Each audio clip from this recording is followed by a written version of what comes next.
राज्यामध्ये विधानसभा निवडणुकांची रणधुमाळी संपली। महायुतीने महाविकास आघाडीला अक्षरशः धूळ चारत तब्बल 230 जागांवर विजय मिळवला, तर महाविकास आघाडीला केवळ 86 जागांवर विजय मिळवता आला। या निकालानंतर आता राज्याचा मुख्यमंत्री कोण होणार याची चर्चा सुरू झाली आहे। निवडणुकांपूर्वी मुख्यमंत्री पदाबाबत कसलीही चर्चा किंवा अटी ठरलेल्या नाही, असं महायुतीतील घटक पक्षांकडून म्हणजेच भाजप, शिवसेना आणि राष्ट्रवादीकडून सांगण्यात येत आहे। त्यामुळे आता मुख्यमंत्री पदावर या तीनही पक्षांकडून दावा सांगितला जात असल्याचं बोललं जात आहे। याच संदर्भात अजित पवार गटाचे आमदार नरहरी झिरवळ यांना अजित पवारांनी मुख्यमंत्री व्हावं का असा प्रश्न विचारण्यात आला।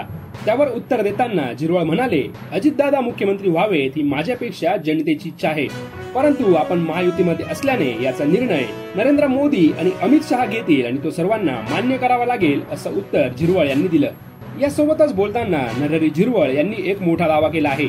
झिरवळ बोलताना म्हणाले, राजकारणामध्ये काही होऊ शकतं। राजकारणात कोणी कोणाचा शत्रू किंवा मित्र या गोष्टी सुरूच असतात, त्यामुळे शरद पवार आणि अजित पवार देखील एकत्र येऊ शकतात, असा खळबळजनक दावा नरहरी झिरवळ यांनी केला आहे। त्यांच्या या दाव्याने आता महाराष्ट्राच्या राजकारणाला पुन्हा एकदा नाट्यमय वळण येणार का हे बघणं महत्त्वाचं ठरणार आहे।